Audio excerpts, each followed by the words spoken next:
Hello everyone, अस्सलाम वालेकुम जी। तो अल्लाह पाक के करम शुक्र फजल के साथ आज के व्लॉग का आगाज़ करते हैं। दोस्तों मैं उम्मीद करता हूँ मेरे सभी बहन भाई खैरियत से होंगे। दोस्तों वीडियो को शुरू करने से पहले आप सभी से रिक्वेस्ट है, चैनल पे आने वाले दोस्तों से अगर अभी तक चैनल को सब्सक्राइब नहीं किया तो प्लीज़ चैनल को सब्सक्राइब करके हमारी हौसला अफजाई ज़रूर फरमा दीजिएगा और बेल आइकन ज़रूर प्रेस कर दीजिएगा और एक प्लीज़ वीडियो को लाइक भी ज़रूर कर दीजिएगा। दोस्तों आज जो सबसे पहले मैंने सवाल पिक किया है, बगैर वीडियो को लेट किए शुरू करते हैं, वीडियो का आगाज़ करते हैं। इस्माइल तारिक साहब हैं, इस्माइल तारिक 3412 इनकी जीमेल आईडी है। भाई पूछ रहे हैं अस्सलाम वालेकुम मंजर भाई। वालेकुम अस्सलाम भाई। मेरा एक सवाल है, जो नंबर हमारी कॉन्टैक्ट लिस्ट में नहीं या किसी भी नाम से सेव हों तो लोन ऐप्स वाले उन लोगों को कॉल करके बोलते हैं आपकी लोन लेने वाले ने जमानत दी है और उन लोगों को एड्रेस भी बताते हैं कि फलां जगह का बंदा है, फलां जगह पे रहता है। तो सवाल ये है कि इनके पास एड्रेस कहाँ से आता है और फिर इनको धमकियां भी लगाते हैं। तो इस्माइल भाई मैं आपको ये बताना चाहूँगा कि सबसे पहले कि जब एड्रेस आपका ये जब आप अपना आईडी कार्ड देते हैं तो उसके ऊपर आपका एड्रेस लिखा होता है मेरे भाई। तो एड्रेस तो आपको उनको पता होता है, जाहिर बात है। आप आईडी कार्ड देते हैं, फ्रंट पिक्चर भी होती है, बैक पिक्चर भी उनके पास होती है, तो जाहिर बात है उनके पास आपका एड्रेस तो जाएगा। तो जब आपका एड्रेस चला जाता है उनके पास तो करते ही दरअसल ये मामला है कि आज मैं थोड़ा सा डिटेल में आपको ये बता देता हूँ कि दोस्तों आप सभी ने जो मेरे बहन भाई लोन ले रहे हैं, ये सभी मेरे बहन भाई एक टेलीनॉर और एक जोंग, इन दो कंपनी से बचें। मैं दूसरी कंपनीज जो रह गई हैं उनकी कोई नुमाइश नहीं कर रहा या उनकी खुशामद नहीं कर रहा, वो अच्छे हैं सभी एक असले के हैं। लेकिन ये है कि वो किसी को भी फेक जो है डाटा प्रोवाइड नहीं करते। जोंग कंपनी चाइनीज़ है, ठीक है, 100% टेलीनॉर से भी ज़्यादा जोंग सीरियस है इस मामले में। अगर आपका डाटा आप अपना डाटा डिलीट कर देते हैं पीछे से एक्सेस, जैसा कि मैं वीडियोस बना के आपको बता चुका हूं कि आप अपना डाटा डिलीट करें खुद, तो जब आप अपना डाटा एक्सेस वगैरह फेक दे देते हैं, फेक नंबर्स का एक्सेस चला जाता है इनके पास, डाटा आपका डिलीट हो जाता है, तो उसके बाद ये काम करते हैं कि ये आपके CNIS पे चेक करवाते हैं कि जोंग की कुछ सिम एक्टिव है या नहीं है। क्योंकि जोंग वालों के साथ सभी तकरीबन लोन कंपनीज का बड़ा अच्छा तल्लुकात है। चाइनीज जितनी भी लोन कंपनीज है तकरीबन एक बार वक्त है वाहिद जिनके अंदर हमारे पाकिस्तानी कुछ इन्वेस्टर्स हैं, जो पाकिस्तान के इन्वेस्टर्स हैं। बाकी जितनी भी लोन कंपनीज है ये सभी चाइनीज हैं, चाइना से बैठ के ऑपरेट करते हैं। तो जाहिर बात है जोंग की कंपनी भी चाइना की है। तो वो करते ये हैं कि मामला ये होता है कि जब आप डाटा अपना सभी एक्सेस वगैरह खत्म कर देते हैं, इनके पास आपकी कोई इंपोर्टेड चीज नहीं होती, जब आपकी कोई भी इनके हाथ में इंपोर्टेड चीज नहीं होती तो फिर ये जोंग के जो इनकी चाइनीज कंपनी है, जोंग हमारे पाकिस्तान में ऑपरेट हो रही है सिम कंपनी, ये फिर उनके साथ रब्ता करते हैं। उनको आपका आईडी कार्ड देते हैं, आईडी कार्ड दे के कि इसके नाम पे चेक करें कितनी सिम्स है।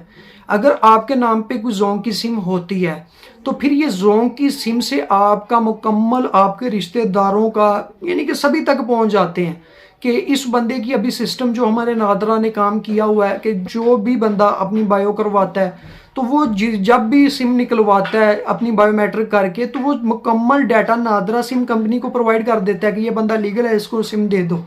तो ये करते ये हैं कि ये नादरा के सिर्फ नाम बदनाम कर रहे हैं कि नादरा हमारे साथ मिला हुआ है, नादरा में डाटा देता है। हाँ बंदे हैं, हर इदारे में कुछ ना कुछ काली बेड़े होती हैं जो मिली भगत करती हैं, मिलावट करती हैं। लेकिन नादरा हमारी जो आज तक की तहकीक है, नादरा में से 99% नादरा से ये डाटा नहीं लेते, ये जोंग और टेलीनॉर कंपनी से लेते हैं।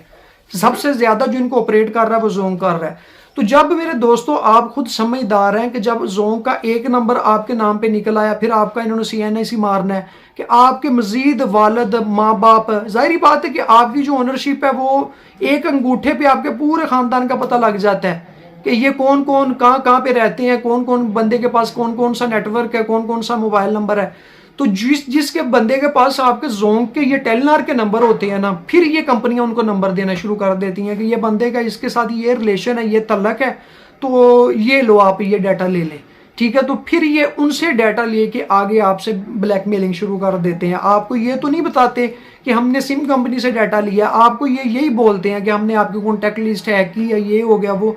ऐसा कुछ भी नहीं होता। जब आप एक मरतबा फेक एक्सेस दे देते हैं ना, उसके बाद भी अगर आपकी किसी भी फैमिली नंबर निकलता है या फैमिली के कॉल चली जाती है, आपके यार दोस्त को नहीं जाती, आपकी फैमिली मेंबर में से चली जाती है, तो आप खुद सोच लीजिएगा कि आपके घर में कोई ना कोई बंदा टेलीनॉर की या जोन की सिम जरूर यूज कर रहा है। और ये इतनी बड़ी हद तक उस वक्त में जाते हैं कि जब आपकी कोई बड़ी अमाउंट हो, 10-20 हज़ार रुपया हो, तो ये पूछते भी नहीं है, यानी कि बस 2-4 दिन आपको तंग करेंगे।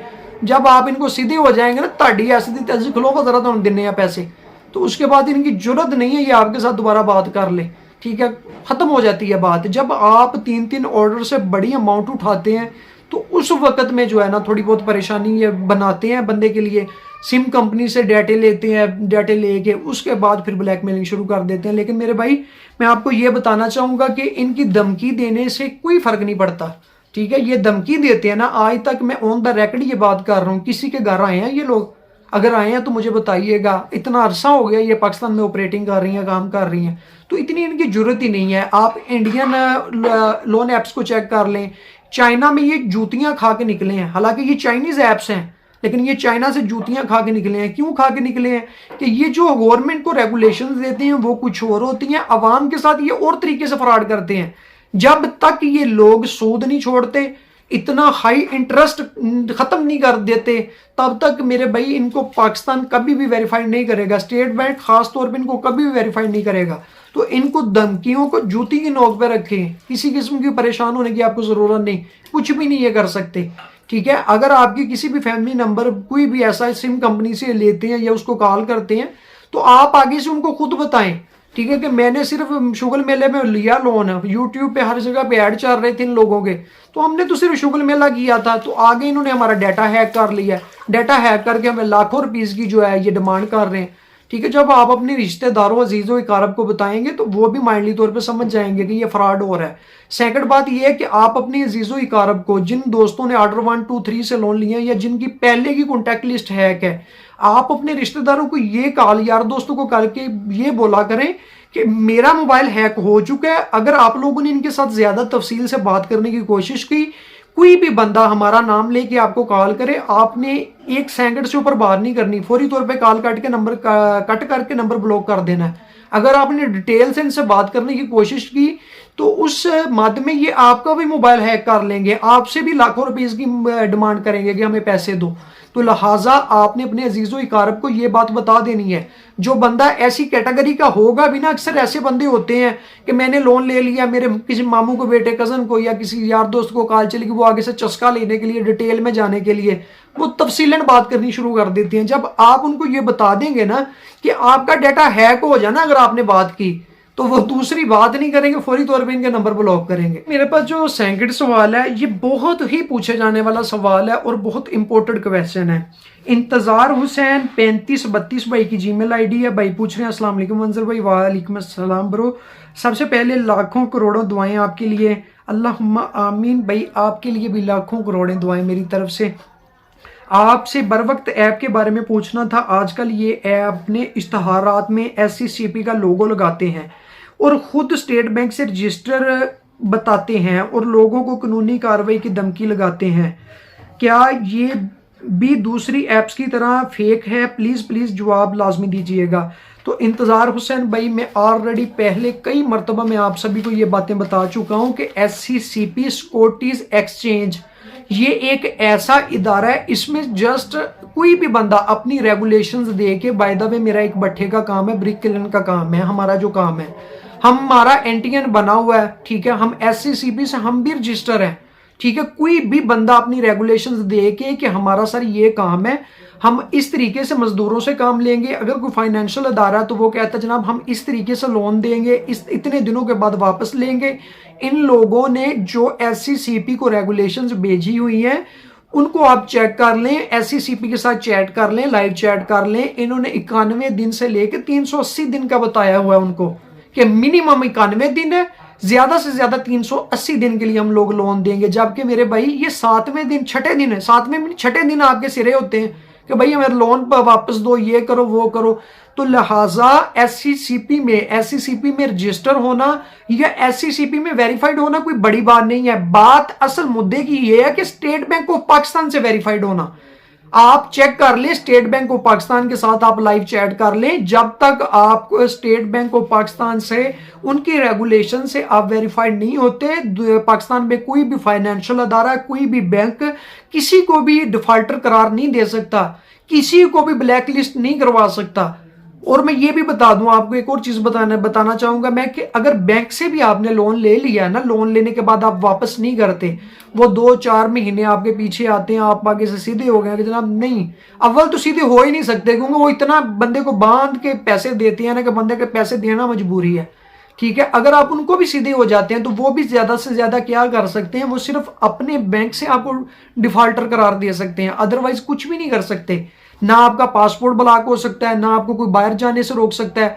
मैं अल्लाह की कसम ऑन द रिकॉर्ड ये बात बोल रहा हूं, जब से मैं यूट्यूब पे वर्क कर रहा हूं, मैं 1-2 नहीं, 150 नहीं, मैं हजारों अपने बहन भाइयों ऐसों को देख चुका हूं जिनके टिकट से पैसे कम थे, जिनको बस टिकट पास यानी कि जाने की, बैरून मुल्क जाने की डेट करीब थी, उन्होंने इनसे लोन लिया है, अच्छी खासी अमाउंट उठाई है, उठा के बाहर चले गए। आज तक उनको किसी किस्म की परेशानी नहीं, उनके वो कामें भी लग रहे हैं, ठीक है, उनका सिस्टम भी चल रहा है, बाहर से पैसे रेवेन्यू पाकिस्तान में भेज भी रहे हैं, सारा कुछ कर रहे हैं, कोई इशू नहीं है।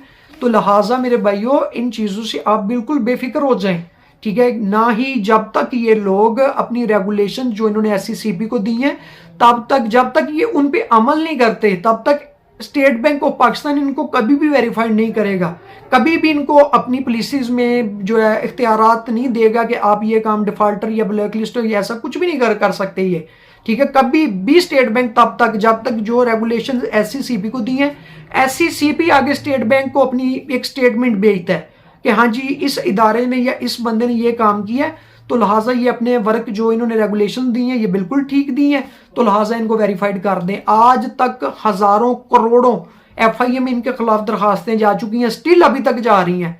तो आप खुद सोच लें, कभी स्टेट बैंक ऐसा रिस्क लेगा? कभी भी नहीं लेगा। थर्ड सवाल है जी, लास्ट क्वेश्चन है मेरे पास, सरदार जुबैर खान 493 भाई की जीमेल ID है। भाई पूछ रहे हैं, अस्सलाम वालेकुम मंजर भाई। वालेकुम अस्सलाम सरदार साहब, मैं 2 ऐप से लोन लिया है 46,000 रुपये, मैंने वापस नहीं किया इनको, ऐसे 2 गुना और 3 गुना मैं कभी भी नहीं दूंगा इनको, क्या ये मेरे पासपोर्ट को या ID कार्ड को बंद करवा सकते हैं? प्लीज़ मुझे मशवरा देना भाईजान, लाजमी। तो सरदार साहब, मैं आपको पहले भी अल्हम्दुलिल्लाह मैं काफ़ी वीडियोस में बता चुका हूँ, आज फिर मैं आपको बता रहा हूँ कि ऐसा कोई भी मामला नहीं है। जैसे कि मैंने स्टार्टिंग में आपको बताया है कि ID कार्ड ब्लॉक उस बंदे का ब्लॉक भी नहीं होता, जस्ट ECL में नाम डाला जाता है, वो भी उस वक्त में डाला जाता है जब आपकी अरबों खरबों की करप्शन हो, ठीक है, FBR बड़े बड़े इदारे आपके पीछे हों कि ये बंदा बाहर ना निकल जाए, बैरून मुल्क ना निकल जाए, उस वक्त में जस्ट ब्लॉक भी नहीं किया जाता। ID कार्ड आपका एक कीमती असासा है जो गवर्नमेंट ऑफ पाकिस्तान, हुकूमत पाकिस्तान ने आपके नाम पे जारी किया है, इसको कोई बंदा दुनिया की कोई ताकत ब्लॉक नहीं करवा सकती। जस्ट ECL में नाम डाले जाते हैं, वो भी एक हाई सतह पे जाके। तो आपने तो 2 एप्लीकेशन से 46,000 रुपये लिया है, और 46,000 लेने तक आपने 46 से ऊपर इनको सूद भी दे चुके होंगे आप। तो इन चीज़ों से आप बिल्कुल परेशान नहीं हो, ऐसा कोई भी मामला नहीं है, किसी से भी ये ब्लॉक नहीं करवा सकते। अभी तक, आज तक आप स्टेट बैंक से पूछ लें, आप FIA वालों से बात करके पूछ लें, अगर मेरे भाई आप किसी भी लीगल कोर्ट से, लीगल वकील से बात कर लें, अगर मेरी बात में जितनी बातें मैं कर रहा हूँ 19-20 फ़र्क नज़र आए, तो आप जो चाहें, मैं इंशाल्लाह ताबेदार हूँ। मैंने भाई, मेरे कभी भी झूठ मुझे बोलने की ना ज़रूरत है, ऐसे फेम पे मैं दोनों हाथों से लानत डालता हूँ जो झूठ बोल के लिया जाए, ठीक है। मैं आपकी ज़िंदगी बचाने के लिए निकला हूँ, ये मेरा अल्लाह जानता है कि मेरे दिल में क्या है आपके लिए। तो आप बिल्कुल बेफिक्र रहें, मैं आपका दुश्मन नहीं हूँ कि मैंने आपको गलत गाइड करके कोई तमगा लेना, ऐसी कोई बात नहीं। आप सभी मेरे बहन भाई हो, मैं आपको कभी भी इंशाल्लाह ऐसी चीज़ नहीं गाइड करूँगा जिससे आपका नुकसान हो। आज तक जो रेगुलेशंस, जिन चीज़ों का इतलाक हमें FIA से, स्टेट बैंक से मिल चुका है, वो यही है कि ये टोटल फ्रॉडी है, ये टोटल इलीगल है, इनसे बचो। जो ले चुके हैं वो अल्लाह से तौबा करें और अपना फेक एक्सेस इनको दें, ठीक है, इनसे निकलें बाहर, इनके चुंगल से। और जो लेना चाहते हैं उनसे हाथ जोड़ के अपील है, खुदा के लिए इनसे दूर हो जाए। इसी के साथ दोस्तों मैं उम्मीद करता हूँ मेरी आज की वीडियो आप सभी को पसंद आई होगी। अगर पसंद आई हो तो please other social media platform पे ज़रूर शेयर किया करें ताकि ज़्यादा से ज़्यादा बहन भाइयों की ज़िंदगी को बचाया जा सके। इसी के साथ मंजर शाह को दीजिए इजाज़त। देखते रहिए आपका अपना चैनल मंजर व्लॉग्स। अपना बहुत सारा ख्याल रखिएगा। अल्लाह हाफिज़, अल्लाह निगहबान, खुदा हाफिज़।